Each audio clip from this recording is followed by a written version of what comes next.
당신의 하루를 특별하게 2월의 모든 순간 AM 1650 라디오 서울과 함께하세요. 강혜신의 오늘의 미국. 독일 선거 결과도 최근 전 세계의 선거 결과와 비슷했고 정당별 승리 비율도 예상했던 그대로였습니다. 독일 유권자들은 중도 좌파 3인당을 3위로 밀어내고 1위로 중도 우파 기민당을 선택했고 극우 독일 대한당을 2위로 올렸습니다.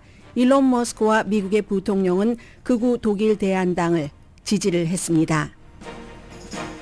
독일 유권자가 올라프 숄츠 현 총리를 버리고 보수당 프레드리 메르츠를 차기 총리로 선택한 가장 큰 이유는 미국과 마찬가지로 경제와 이민에 대한 불만족 때문입니다. 메르츠 차기 총리는 이민 단속은 극우 대한당과도 협조하고 트럼프 대통령처럼 감세와 규제 철폐 등을 내세웁니다. 트럼프 대통령은 보수당 선두를 독일과 미국 두 나라의 굉장한 날이라고 축하했습니다. 그러나 메르츠 차기 총리는 트럼프 대통령과는 달리 러시아에는 강경하고 당선 직후 미국으로부터의 독립을 선언했습니다.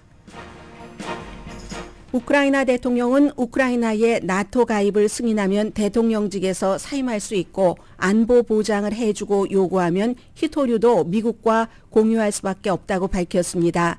그러나 앞으로 10번의 차세대에게까지 부담을 지을 희토류를 안보 보장도 없이 미국과 공유할 순 없다고도 밝혔습니다. 트럼프 대통령은 희토류뿐만이 아니라 원유도 받아낼 것이라고 말했습니다.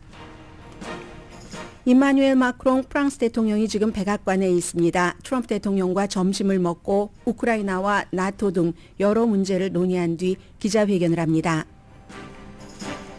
일론 머스크가 주말에 연방 공무원들에게 보낸 이메일이 큰 혼란을 일으켰습니다. 지난주에 이룬 업무 성과를 적어내라는 이메일인데 일론 머스크는 오늘까지 숙제를 제출하지 않으면 이번 주에 휴직 처리하겠다고 오늘 다시 위협했습니다. 그런데 여러 명의 장관들은 이 이메일에 답하지 말라고 명령을 내리고 있습니다. 연방수사국장에 이어 수사부국장도 연방수사국에서 한 번도 일한 적이 없는 사람이 임명됐습니다. 트럼프 대통령이 연방수사국을 장악하겠다는 뜻이 확인된 것이고 이로써 미국의 연방수사국장과 부국장 두 사람은 모두 팍스뉴스에서 트럼프 지지 방송을 해왔던 사람들입니다. 합참의장과 해군 참모총장, 군인들의 권익을 보호하는 업무를 담당하는 군 변호사들이 주말에 대량 해임됐습니다. 중심에는 DEI 정책 폐지가 서 있습니다. 미국 국제개발처 직원의 대대적인 해고에 대해 캐나다 신문 컬럼니스트는 미국이 세계 최대의 후원 국가에서 위대한 배신 국가로 전락했다고 지적했습니다. 트럼프 대통령 임기 2기 이제 한 달 조금 지났지만 벌써부터 서구 문명은 죽었으며 다시 서구 문명의 불이 켜지려면 적어도 몇 년은 걸릴 것이라는 어피니언이 등장하기 시작합니다. 트럼프 대통령의 인플레이션 대응을 지지하는 사람은 3명 가운데 1명이라는 여론조사 결과가 나왔습니다. 애플이 트럼프 대통령에게 제조업 승리를 안겨줬습니다. 애플은 미국에 5천억 달러를 투자해서 2만 명을 고용할 것이라고 밝혔습니다. 한강은 한국의 자부심이자 양심이다. 이코노미스트의 한강 작가의 최신작에 대한 서평입니다. 여러분 안녕하십니까? 오늘의 미국 강혜신입니다. 오늘의 미국에서 독일 선거에 대해서 먼저 말씀을 드려야지 되겠네요. 크게는 이제 드디어 이제 미국 선거에 이어서 독일 선거까지 이렇게 나오는 것을 보니까 우리가 여러분과 제가 이 땅에서 몇십 년을 더 살지는 모르겠습니다만은 당분간 앞으로도 몇 년 사이에는 세계사가 이렇게 바뀌는 거구나. 완전히 지금 꺾였네, 바뀌었네 하는 그 바탕을 확인하는 것이기도 하고요. 또 역시 미국과 그 유럽 국가들과의 관계를 보는 것이기도 하고 미국과 거의 같습니다. 이민과 경제 이슈 이런 것 때문에 그리고 보수가 집권을 하고 있다는 것도 지금 여러 가지 독일 선거에서 볼 수 있는 점이기 때문에 독일 선거를 조금 먼저 말씀을 드리겠습니다. 예상 그대로입니다. 아주 퍼센티지까지 거의 똑같아요. 중도 우파인 기독민주당 그 크리스찬입니다. 기독민주당이 또 약간 그 서브당이 있어서 같이 연합당이 29% 그리고 프리드리 메르츠 차기 총리입니다. 원래 안겔라 머르켈과 이 당에서 기민당에서 굉장한 라이벌이었는데 별로 안겔라 머르켈이 있을 때 숨을 쉬지 못했고 3번이나 대표직에 도전했다가 떨어지고 했었던 사람이거든요. 그러나 안겔라 머르켈과는 색깔이 조금 다릅니다. 압도적이지는 않지만 29%로 1위 그래서 차기 총리 앞으로 몇 개월 있어야지 취임을 합니다. 원래 기업 변호사였고 그리고 기업 변호사였는데 친기업 정책을 펼칩니다. 세금 감면 주장하고요. 그리고 규제 완화. 여기까지 이제 트럼프 대통령과 비슷한 거죠. 이민도 마찬가지입니다. 이민도 극우라고 극우 중에 이런 극우당은 오스트리아의 뭐 자유당인가요? 빼고는 없다 하는 이런 그 독일 대한당이라는 극우당과 함께 이민에 대해서 어떠한 일을 해야지 된다고 얘기를 합니다. 트럼프 대통령이 무척 좋아해요. 근데 또 나중에 보면 또 달라집니다. 그리고 두 번째가 너무 중요하기 때문에 뒤로 미루고요. 세 번째, 현재 올라프 숄츠가 있는 3인당, 사회민주당이죠. 이름이 얘기하는 그대로 중도 좌파면서 사회적으로 조금 이렇게 뭐 미국의 민주당과 비슷한 색깔이 있죠. 역사상 최악의 실패입니다. 16% 지지를 받았는데 한때는 한 35% 받지 않겠어? 희망했는데 희망사항이죠. 그래서 큰 전국적인 이 같은 총리 선거에서는 1890년대 이후에 3인당이 사회민주당이 이처럼 그냥 꼬꾸라졌던 적은 없답니다.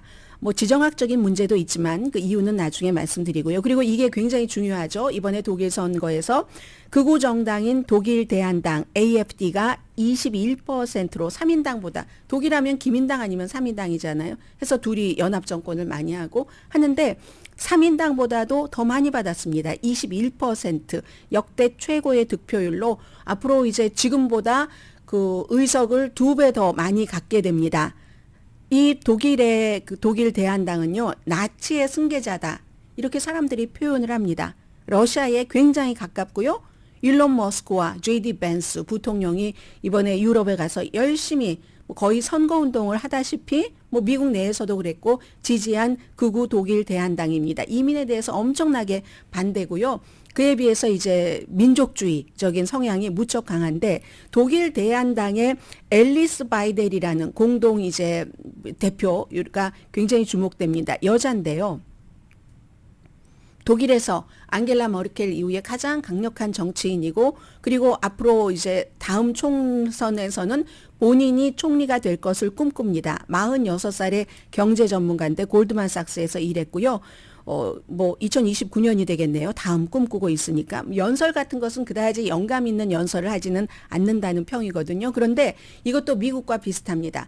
이 독일의 극우 대한당이 굉장히 독일 사람들의 분노를 자극을 해서 옷은 참 이분이 옷 입는 게 트레이드마크예요. 아주 폼이 잘 나거든요.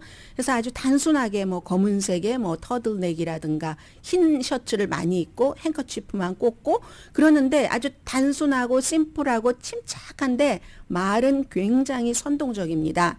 빅토르 오르반 독일의 헝가리의 그 독재자를 무척 칭찬하고요. 러시아와 무척 가깝습니다. 그리고 독일에서도 이번에 두 번째로 탁 뛰어오른 독일 극우당인 독일 대한당은요. 미국에서 보수의 기반이 그런 것처럼 이 당의 핵심적인 지지자들은 백인 그리고 대학 학위가 없는 남자보다는 여자입니다. 근데 이제 하나 다른 게 있다면 이 앨리스 바이델이라는 미래의 안겔라 머르켈을 꿈꾸는 이 독일 대한당의 공동 대표는요. 여자하고 같이 삽니다. 스리랑카 출신의 어떤 여성과 같이 살면서 아이도 2명이나 있어요. 여자가 파트너인데 이건 이제 또 미국의 보수와는 조금 다르고 하기는요. 미국의 장관 중에서도 뭐 동성애자 장관이 있잖아요. 재무장관요. 자, 이렇게 돼 있다는 건 말씀드리고요. 독일에서 이번에 너무나 놀라운 것은 독일에서 선거를 했는데 투표율이 83%라네요. 뭘 말합니까? 그만큼 지금 국가가 어렵고 내가 좀 변해보고 싶어 마음에 안 들어 올라프 숄츠의 3인당 마음에 안 들어 하는 것이 굉장히 강했다는 거죠. 지난 독일이 통일이 되고 나서 35년 정도를 계산으로 해서 최고의 투표율이랍니다. 83%. 그럼 이유. 왜 이렇게 극우라고 불리는 독일 대한당이 이처럼 이기고 3인당이 힘을 추리지 못했는가? 미국과 똑같습니다. 경제와 이민이 이슈였는데 독일의 이민은 미국의 이민의 문제와는 조금 다르긴 합니다. 2015년도가 절정이었는데 다른 나라에서 태어난 사람의 비율이 15년에 12.5%에서 지금은 이제 이거보다 조금 더 많이 한 20% 정도로 증가를 했다고 하는데 2015년이 완전히 많이 늘어나는 그런 절정이었답니다. 그러면 이민자가 늘어나면 지역사회에서 변화가 많고 분노라고 말씀을 드렸죠. 쟤가 내 일자리를 뺏어가네. 쟤 때문에 범죄가 많아지네 하는 미국과 똑같은 겁니다. 물론 이제 독일에서도 이민을 받아들이면서 여러 가지 정착되는 그런 비율이 지금은 높아졌지만 학교에서나 직장에서나 독일 사람들이 또 유난히 우리 게르만족 이런 것들이 강하잖아요. 지금은 그렇지만 어쨌든 그에 대한 그 반감이 너무너무 아직도 강해서 근데 이제 독일과 미국이 다른 게요. 미국은 이민자들이 범죄를 저지르는 비율이 미국에서 태어난 사람보다 적습니다. 낮습니다. 그런데 지금 독일은요. 외국인이 범죄를 저지르는 비율이 한 40% 정도 됐다고 하거든요. 그러니까 여기에 대해서 굉장히 쟤들 때문이야 불만이 있을 수밖에 없죠. 그 입장에서 보면은. 그리고 경제하면은 앙겔라 머켈이 있을 때까지만 하더라도 독일이 얼마나 유럽에서건 세계에서건 부러움을 받았습니까? 그 부러움의 대상이었는데 자동차 업계가 우선 흔들려요. 독일의 자동차 업계가 전기 자동차가 딱 나오면서 여기에 대응을 제대로 하지 못했습니다. 미국에 대해서도 그렇고 중국에 대해서도 그렇고 그러다 보니까 이거 기업가 정신이 좀 흐려진 것 아니야? 이렇게 얘기하면서 그쪽부터 흔들리기 시작을 했고 그래서 독일에서도 이렇게 경제와 이민 문제로 진보당이 참패하고 보수당이 이긴 것. 이거는요. 지금 부자 나라, 개발된, 디벨롭된 국가들의 선거가 치러지면 전부 다 이겁니다. 이건데 보면은 무슨 예를 들어 한국이라든가 일본이라든가 이렇게 거의 단일 민족인데는 상관이 없지만 미국이라든가 유럽의 많은 나라처럼 그런 나라들에서는 벌써 이 기존의 어떤 좌파 정책이라고 많이 하잖아요. 왜 퍼주기를 해? 이민은 무슨 이민? 문 닫아 걸어. 이런 것들이 이제 독일까지 프랑스에서도 지난번에 그랬고 이탈리아도 마찬가지고 지금 그것의 연장선상이라고 보면 됩니다. 캐나다는 안 그랬어요? 캐나다도 개발된 국가로서 부자 나라, 캐나다의 총리도 사임한다고 발표가 됐죠. 그래서 기존의 그 정권이 다 힘을 잃어버린다 할 때는 항상 이민과 경제 이 이슈가 지금 많이 어느 나라나 대륙을 불문하고 지금 씌워지고 있다 하는 것이고요. 유일하게 덴마크 정도 독일의 북쪽에 있는 덴마크 정도만 지금 진보적인 그 정책 또 진보적인 총리도 40대인데요. 41세였군요. 2022년도에 이 덴마크의 메테 프리데릭센 총리가 취임할 때에 41살이었는데 취임하고 나서도요. 낙태권 더 확대하고 야심찬 기후 정책 같은 거 내고 사모펀드 회사는 단속을 합니다. 지금 미국 대통령은 다른 나라에 뇌물 주는 거 금지하는 법도 없애야지 된다라고 했는데 반대로 가는 거죠. 그리고 연금 제도도 저소득층에게도 더 유리하게 만들었고 어느 나라보다도 우크라이나에 대한 지원을 늘리고 덴마크를 제외하고는 지금 부자 나라 개발된 국가들은 전부 경제와 이민 때문에 이 좀 진보 정권은 완전히 거의 지금 죽어버렸습니다. 그래서 이제 독일이 앞으로 미국과 어떻게 할 것이며 우크라이나 문제 어떻게 할 것이며 우크라이나 문제를 어떻게 한다는 것은 우리가 앞으로 더군다나 트럼프 대통령이 좋아하는데 러시아의 힘이 강해지는 것을 보고 살아야지 되는가 아닌가 하는 것과 연관이 있잖아요. 중요하죠. 메리츠 차기 총리. 연립정부를 구성하는 데는 어려움을 겪겠죠. 지금까지는 올라프 숄츠의 3인당 하면은 기민당과 연합정권 하면 되고 기민당 하면 3인당과 연합정권을 하면 되는데 어차피 양쪽이 다 중도 좌파 중도 우파니까 이건 2위가 덜렁 21%의 지지를 받고 독일 대한당이라는 극우 정당이 돼버렸죠. 아무도 극우 정당과 같이 일하기를 원치 않습니다. 그러나 극우 정당을 지지하는 사람들은 또 엄청나게 지금 똘똘똘똘 뭉쳐 있어요. 그러니까 지금 기민당의 차기 총리가 3인당하고만 해서는 과반수 50%가 안 나옵니다. 제3의 당과 같이 세 개의 연립 정권을 이끌어 나가면 이러면은 이게 항상 그렇잖아요. 사공이 많으면은 어떻게 된다고 뭐 녹색당 뭐 이렇게 다 입장이 다르니까 더군다나 기민당의 메리츠 차기 총리도 이민에 대해서는 3인당과 전혀 다른 생각을 하고 기후변화 뭐 이런 것에 대한 생각의 차이도 있고 하기 때문에 독일 내부는 우리가 뭐 독일 내부까지 자세히 들여다볼 시간은 없습니다만 이게 미국과 연관이 되면 딱 선거에서 29%로 차기 총리로 확정이 되고 나서 한 얘기가 미국으로부터 우린 독립하겠다 선언하는 거죠. 올라프 숄츠보다 훨씬 앞서가는 겁니다. 현재의 총리보다. 올라프 숄츠는 트럼프 대통령의 등장 이후에 세계가 어떻게 이미 변했고 변해갈 것인가 여기에 대해서 어떤 뭐라고 할까요? 극박하게 대처해야지 돼. 이런 마음을 갖는 게 이 메리츠 차기 총리보다는 조금 덜해 보입니다. 그래서 미국으로부터 독립하면 그럼 어떻게 할 건데? 나토? 나토가 미국이 일기에는 트럼프 일기에는 미국이 탈퇴할 수 있겠어. 이렇게 하더니 위협이죠. 그러다 이번에는 아예 그 안을 지금 휘저어 놓고 있죠. 그 안에서 나가지는 않으면서 그렇게 될 경우 우리는 나토를 대체할 또 다른 유럽 방위 조약을 만들 수도 있다 하는 이런 얘기도 했고요.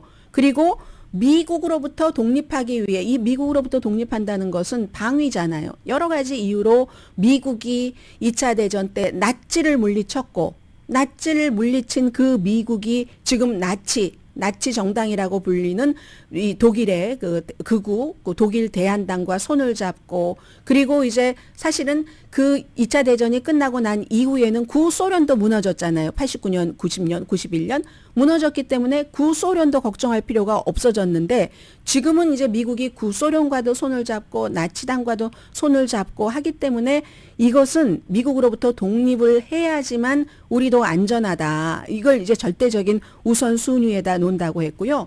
심지어는 아주 예민한 문제까지 건드렸습니다. 프랑스와 영국이 핵이 있잖아요. 프랑스, 영국과 핵에 대해서 어떻게 할 것인가 그 협력 가능성까지도 제기했다. 한마디로 해외적으로는 미국으로부터의 독립을 얘기를 했다. 물론 미국으로부터 이 독일이 독립을 할 수 있을지 없을지 그 가능성에 대해서는 아무튼 모릅니다. 그러면 전통적으로는 기민당이 독일의 그 기독민주당 그 연합이 대서양 이 미국과의 관계를 굉장히 중요하게 생각했는데 새로운 차기 총리는 이례적으로 이렇게 된 거죠. 앙겔라 머켈과도 구분이 되는 겁니다. 글쎄요. 미국 없이 가능할지 모르겠습니다만은 만약에 미국 없이 유럽이 그 러시아로부터 방위를 딱 다지게 되려면 뭐 GDP의 한 3.5% 정도 그 정도는 해야지 된다고 하네요. 최근에 미국 대통령은 5% 정도까지 하라고 했잖아요. 미국도 5%까지 지출하진 않거든요. 나토 방위비에. 아무튼 그 이리하여 미국에서는 지금 지난 주말에 시펙에서 막 아르헨티나 대통령이 와서 일론 머스크와도 뭐 무대에 등장을 하고 또 트럼프 대통령도 만나고 이러는 사이에 이 유럽에서는 미국과 이제 점점 멀리 해야지 되겠다는 그런 선거가 이번에 독일의 선거였고요. 트럼프 대통령은 독일과 미국의 정말 좋은 날이다. 그레이트 데이, 굉장한 날이다. 보수 정당이 크고 기대를 그 사람들이 가졌었던 그런 것처럼 선거에서 승리하다. 미국과 마찬가지로 독일 국민들도 오랫동안 에너지와 이민 등에서 비정상적인 의제에 지쳐버렸다. 이렇게 표현을 했습니다. 아무튼 이리하여 지금 미국은 헝가리의 빅토르 오르반 좋아하고 블라디미르 푸틴 좋아하고 독일의 극우 정당 독일 대안과 마찬가지로요. 그리고 심지어 그 아르헨티나의 하비에르 밀레이 대통령이 여기 와서 시펙에서 이제 일론 머스크가 막 전기톱으로 뭔가를 자르는 신용을 할 때 무대에서 같이 너무 좋아했었고 그 뒤에 이제 트럼프 대통령과 12분 만났답니다.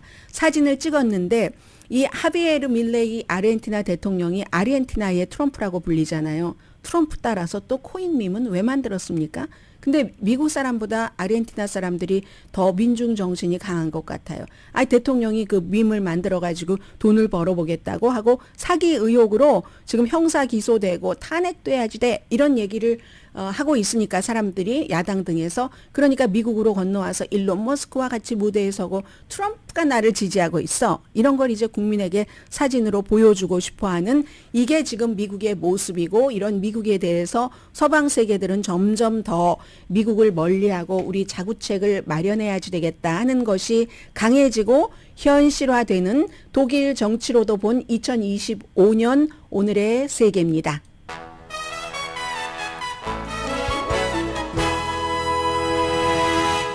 하기는 한국의 보수적인 사람들도 CPEC 미국의 그 보수적인 정치행동위원회 CPEC에 와서 이 사람 저 사람 만나고 다니면서 우리 한국 좀 어떻게 해주세요. 윤석열 대통령 좀 어떻게 해주세요. 하고 다닌다면서요.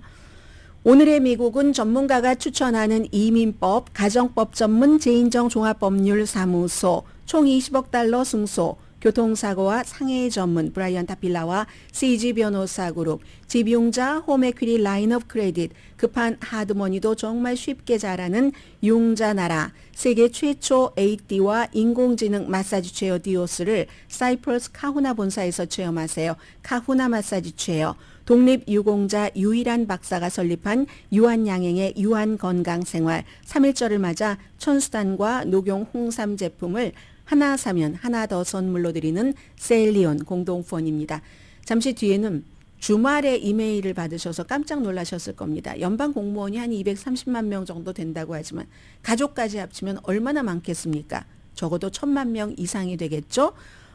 그에 따른 뉴스 그리고 우리가 이 시점에 한번 뭐 다른 거 많이 전해드리지 못하지만 우크라이나 전쟁이 처음 생겼을 때 그때 미국 대통령이 며칠 만에 질 줄 알았잖아요. 러시아에 비행기 보내줄 테니까 탈출해라 했을 때 노 했었던 그 일이 있죠. 그대로 한번 되돌아가면서 오늘을 한번 보겠습니다. 잠시 뒤에 뵙죠.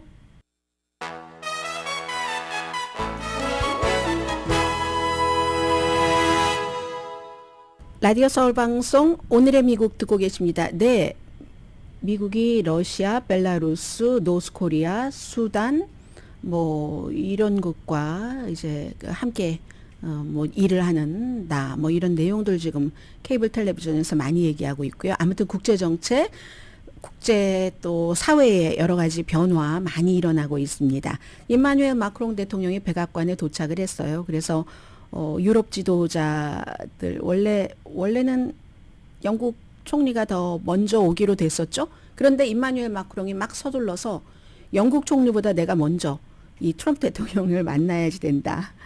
뭐 그렇게 얘기를 했다고 하잖아요. 그래서 이제 그 영국 총리는 그 키어 스타머 영국 총리는 27일에 온답니다. 두 사람 다 이번 주에 오는데 처음에는 어떻게 보면 일론 머스크가 임마누엘 마크롱이 영국이 원래 그렇게 하기로 했는데 뭐 이런 새치기를 할 수가 있어 치사하게 이렇게 생각할 수도 있지만 또 임마누엘 마크롱 얘기를 들어보면은 일리가 있는 부분이 있죠. 영국 총리가 그렇게 한다 손 했지만 지금 유럽 연합을 대표로 해서 우크라이나나 뭐 나토나 여러 가지 문제를 트럼프 대통령과 의논을 하러 오는데 그런데 그 영국은 안 되지. 영국이야 그야말로 뭐 영국이 유럽 연합에서 떨어져 나갔는데 무슨 어떻게 우리들을 대표를 할 수가 있겠어? 프랑스가 대표를 해야지. 임마누엘 마크롱 대통령은 아직도 젊죠. 대통령 됐었을 때 엄청 젊었지만 앙겔라 머켈이라는 독일 총리가 있었을 때 유럽에서 지도자로서 여자지만 꽉 잡고 있었잖아요.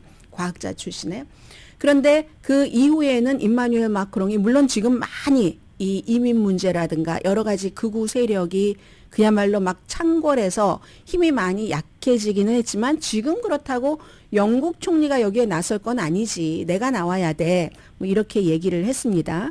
아무튼 그런 문제고요. 미국이 빠질 때의 안보 공백 같은 것에도 유럽에서 함께 얘기를 해야지 되는데 그것도 이제 프랑스가 뭐 핵도 있고 앞장서겠다는 얘기고 그에 비해서 오늘입니다. 오늘 24일 맞죠? 2월 24일은 러시아가 우크라이나를 쳐들어간 지 3년이 되는 날입니다.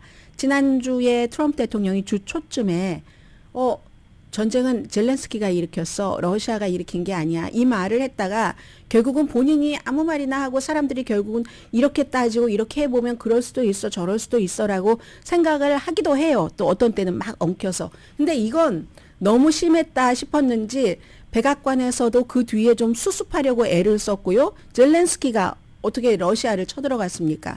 러시아 땅에 가지를 않았는데요. 나중에 최근에서야 러시아의 뭐 K자로 시작되는 그쪽에 북한군이 지금 있는 그쪽에 나중에 갔지. 그 전에는 유럽 연합과 미국이 바이든이 러시아를 화나게 하기 싫어서 그렇게 됐을 때 제3의 세계대전이 일어날지도 모른다고 생각했기 때문에 선을 너무나 분명히 그어서 거기까지 못 간 거죠. 지금까지 나토 가입이 안 되고 있는 것도 그거잖아요. 아직까지는 이렇게 해서 러시아가 화나면은 그러면은 이게 안 되겠지. 그 최후의 지금 마지노선을 지키고 있는 거죠. 이제 거기에 대해서 젤렌스키 대통령은 아니야. 우리 나토에 가입을 시켜주면 나는 대통령직 사임하겠어. 원래 내가 뭐 10년이나 대통령을 하려고 했었던 게 아니야. 왜냐면 5년 임기인데 지난해에 선거를 치러야지 되는 해였는데 전쟁이 너무나 치열했으니까 할 수도 없었고 해외로 빠져나간 국민들도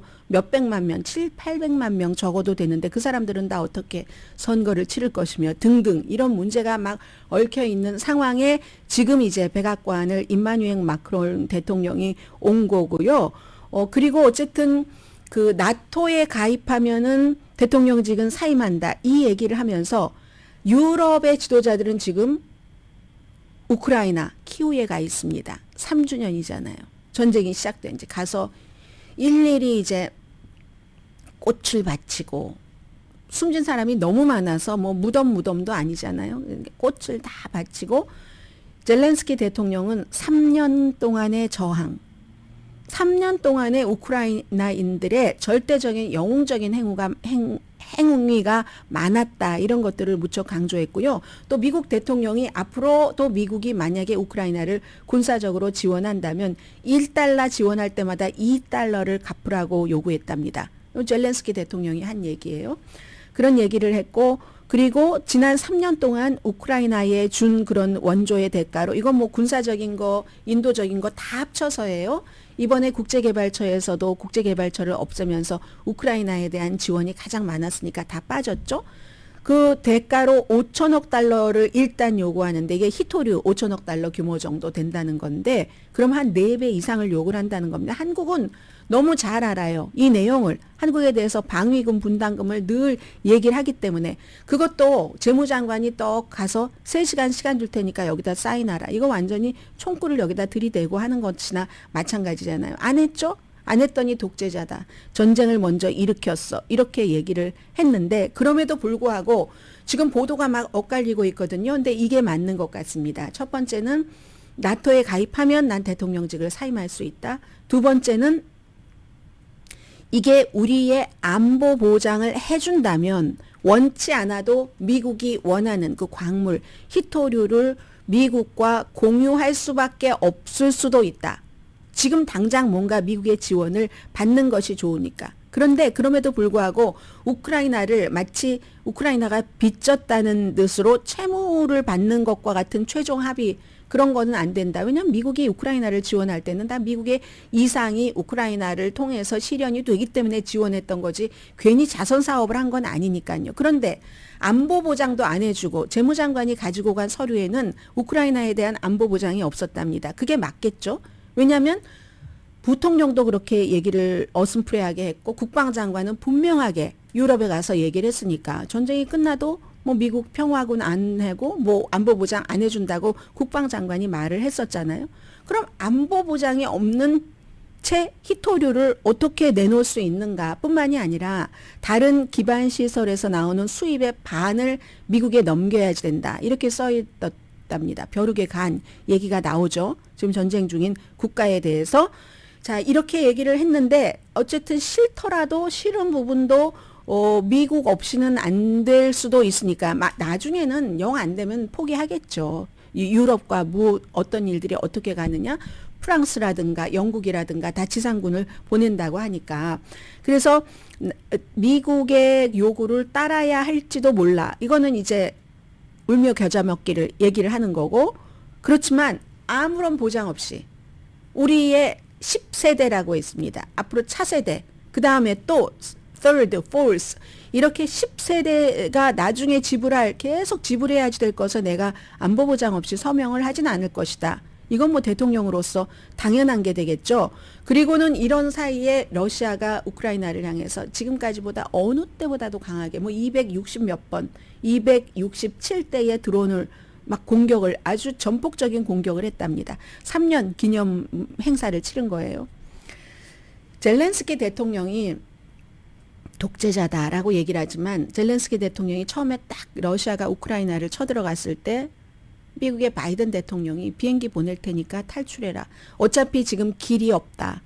그냥 대통령이라도 일단 탈출을 해야지 된다라는 얘기잖아요. 그때 젤렌스키는 난 죽어도 여기서 나라를 지키겠다. 대통령에게는 죽음을 두려워할 권리가 없다. 죽음을 두려워하는 것도 권리라고 했습니다. 대통령에게는. 그런 권리가 없다는 얘기예요. 그러니까 내가 지금 필요한 건 탈출을 하기 위한 비행기가 아니라 탄약이다. 탄약이나 보내달라. 이렇게 얘기한 사람이 젤렌스키 대통령이잖아요. 그리고 그때부터 그 당시에 17살인가 딸이 그랬고 아들이 9살인가 그랬는데 아내도 있었고 아내도 뭐 스크립터였었잖아요. 뭐 아무튼 무슨 작가였어요. 러시아로부터 엄청난 암살 위협을 받았었습니다. 표적이 됐죠. 그래서 대통령이 또 가족도 지킬 겸 시간도 없고 하니까 가족과 따로 떨어져서 살았어요. 대통령은 어떤 벙커 같은 데 들어갔잖아요. 그때부터 벙커에서 생활하기 위해서 저런 무슨 군용 셔츠 같은 것을 입어왔었던 것이고 지금까지 그걸 벗지 못하는 것이고 세계 모든 나라 지도자들이 뭐 조금 전쟁이 잠잠해질 때 우크라이나에 가서 격려하기 위해서 갈 때 딱 정장 차림으로 가도 이 사람의 전쟁 중인 대통령의 그 셔츠를 그대로 용인을 했었던 거죠. 아무튼 지금까지 3년 내내 그 셔츠가 이어지고 우크라이나를 떠나지 않았던 이제 그런 대통령. 뭐 이런 것도 한국은 경험이 있잖아요. 전쟁 나면 안전하다 하고 막 본인 혼자 도망치고 현대사에서뿐만이 아니라 과거에도 많이 있었죠. 아무튼 이런 것을 말씀을 드리고요. 글쎄 여기에 대해서 유럽이 어떻게 할지 거기에 대해서 하는 것을 보고 젤렌스키는 미국이 하는 것을 보고 유럽연합이 하는 것을 보고 최종적으로 결정을 내리겠죠. 자, 그리고 중요한 것은 미국에서 이것 하나만 일단 이 섹션에 말씀을 드립니다. 5가지의 포커스를 만들어서 이렇게 이메일을 보내세요. 지난주에 무슨 일을 했는가? 당신 지난주에 무슨 일을 했는가? 5가지의 포커스를 맞춰서 보내세요. 월요일 밤 11시 59분 오늘이요. 근데 이제 제 친구도 남편이 공무원이라서 괌에 있는데 거기는 어제가 월요일이어서 어제 이제 그런 이메일을 받았다고 와서 저는 그 레이티스트까지 또 뉴스가 나왔잖아요. 아니면은 그거 사임한다는 뜻으로 알게 했는데 오늘 아침에 다시 일론 머스크가 오늘 밤 11시 59분까지 그거 안 보내면은 그러면 그냥 휴직 처리를 해버릴 거야. 책상 치운다? 뭐 이 말이에요. 대부분의 중요한 그 정부 부서에서 답변하지 말아라라고 얘기했습니다. 답변하라고 한 것도 있어요. 보건복지부. 케네디 장관이 있는 거. 그러나 보건복지부도 다 장관의 말에 따르지 않고 국립보건원이요. 그 아래에 있는 국립보건원은 일단은 답변을 보류해라. 이렇게 얘기를 했고 또 이런 부서도 있어요. 나사 같은 경우 우주항공국 같은 경우는 그래? 그럼 이번에 우리 우주선 발사 홍보하는 효과로 하면서 지난주에 나 무슨 일을 했다고 적어내려. 그러나 구체적인 지침을 기다려라. 이렇게 보냈거든요. 이것으로 일론 머스크가 무엇을 할지 모르지만 지금 일론 머스크가 하고 있는 일이 사람들 해고하고 비용을 줄이는 거잖아요. 근데 일론 머스크뿐만이 아니라 국무장관, 국방장관, 또 연방수사국장, 국가정보국장 전부 트럼프가 선택한 사람입니다. 그런데 이런 사람들은요 다 그 연방 공무원들에게 자신의 부처에 절대로 답하지 말아라. 아니 평가를 하면 그 사람들을 평가해서 뭐 몸집을 줄이던 늘리던 우리가 해야지.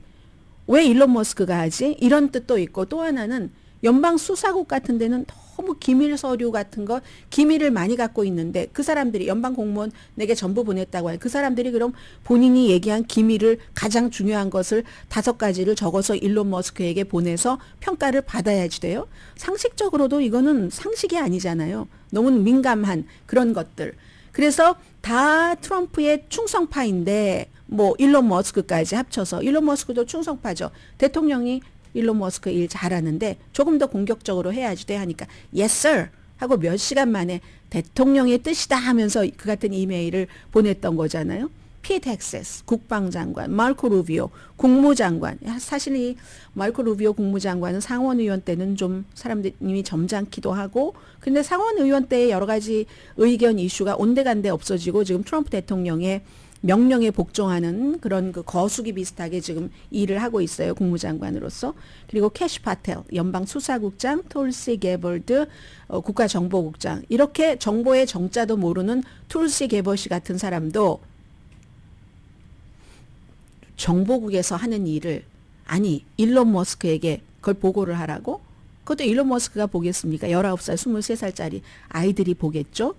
아무튼 이런 문제가 있고 얼마나 이 국장 연방수사국의 수사국장이나 국가정보국의 정보국장조차도 짐작하지 못하는 그런 심각한 것이 의도하지 않았어도 새나갈 수도 있는 거죠. 거기서 오래 일해본 사람만이 아는 그런 그 부처에 뭔가가 있잖아요. 무슨 얘기하는지 여러분들 다 아시죠? 저도 이제 방송 일을 오래 했으니까 아무리 밖에서 유능한 사람이 들어와도 안에서 열심히 유능하게 오래 일한 사람만이 알 수 있는 일이 있잖아요. 이런 것들이 제일 중요한 일이 그런 건데 그 5가지를 딱 기준을 주면서 여기에 맞춰서 다 거기다가 보고하라고요. 상식은 아니라고 생각이 됩니다. 아무튼 일론 머스크의 키즈들은 또 거기에 대해서 더 모르고 인공지능에 돌릴 텐데 그걸 어떻게 평가합니까? 그러니까 우리 부처 뭐 좋다 이거예요. 다. 공무원들도 일 안 하는 사람 속가내고 프로그램도 낭비가 있으면 어느 정도 갈라내고 하지만 이런 방식과 이런 자격이 없는 사람들이 하는 것은 아니다 하는 것을 지금 많은 사람들이 느끼고 있는 거고요. 또 하나는 합참의장 그리고 또 합참의장 아니고 합참의장보다 조금 해군 참모총장 다 해고해버렸습니다. 주말에 싹. 그리고 막 변호사는 수없이 많이 육해공군 군인들을 위해서 일하는 변호사들. 찰스 브라운 전 합참의장, 리자 프란체티 한 사람은 흑인이고 한 사람은 여자입니다. DEI 공격하는 거죠. 다양성, 형평성, 포용성이 아니면 저 사람이 합참의장이 됐겠어? 흑인인데 다양성, 형평성, 포용성이 아니면 해군 참모총장 됐겠어? 여자인데 이렇게 전에 말해 왔었던 것을 지금 행동으로 보이는 겁니다. 말뿐만이 아니라. 그런데 아마 이 찰스 브라운 합참의장 같은 경우는 뉴욕타임스가 보도한 것 보니까 왜 조지 플로이드 그 백인 경관이 9분이나 목을 졸라서 다른 또 백인 경관들 옆에서 보고 서 있었고 나 숨이 막혀 죽을 것 같아 하는 소리를 들으면서도 사람들이 옆에서 다 비디오를 휴대폰으로 찍었는데 그 사건 이후에 그때 사회적으로 엄청났었잖아요. 그때 이제 이 사람이 그때는 그러면은 공군 참모총장이었나요? 지금은 합참의장이지만 한 4분 30초짜리 영상을 공개를 했답니다. 사람들이 하도 본인에게 많이 물어보는데 왜냐 아프리칸 아메리칸이니까 본인이 군대에서 어떻게 흑인이라는 이유 때문에 차별을 당했는가. 예를 들어서 흑인 그 조종사가 공군 조종사가 흑인 많지 않답니다. 많지 않은데 공군 조종사 옷을 입잖아요. 유니폼을 입었는데도 다른 백인들이 조종사 대우를 안 하고 네가 무슨 조종사야. 이런 식으로 이제 질문을 하고 했었다는 것. 그 당시에 이제 미국의 그 현역 군인 130만 명 가운데 43%가 유색 인종입니다. 군에서만 어포머티브 액션은 적용하면서 인종 좀 많이 하라고. 안 그러면 백인들이 안 가요, 군대. 죽을지도 모르는데 왜 갑니까, 거기에. 이런 식의 사람들이 있는 거예요.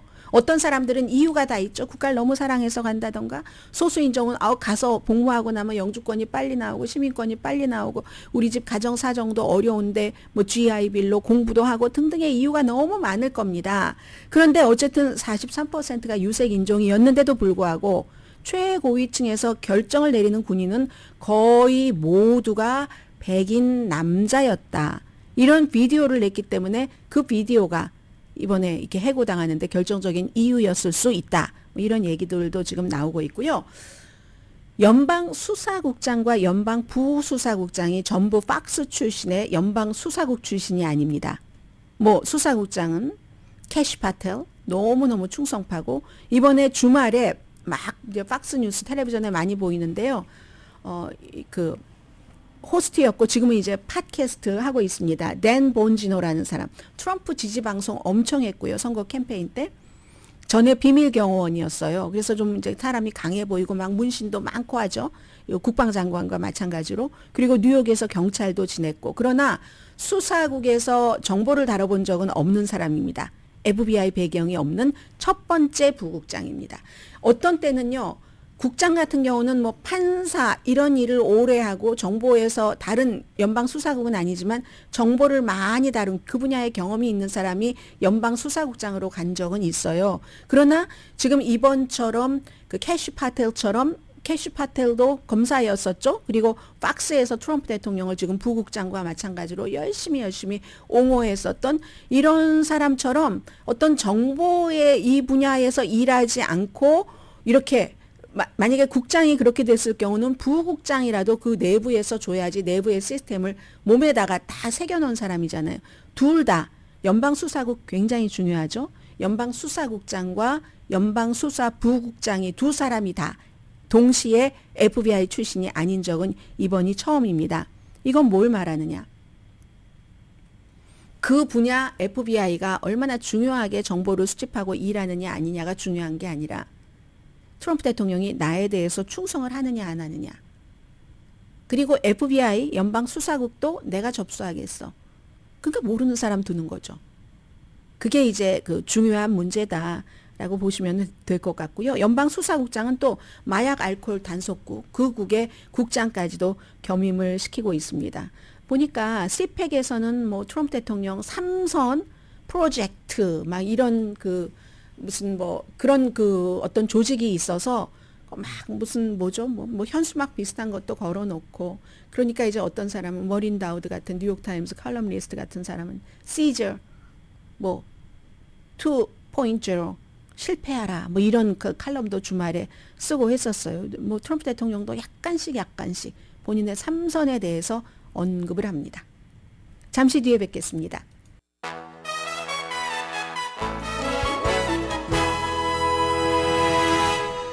라디오 서울 방송 오늘의 미국 듣고 계십니다. 트럼프 대통령 인플레이션 대응 지지하는 사람은 3명 가운데 1사람 로이터와 입소스가 발표한 결과입니다. 32%가 지지한다고 했고요.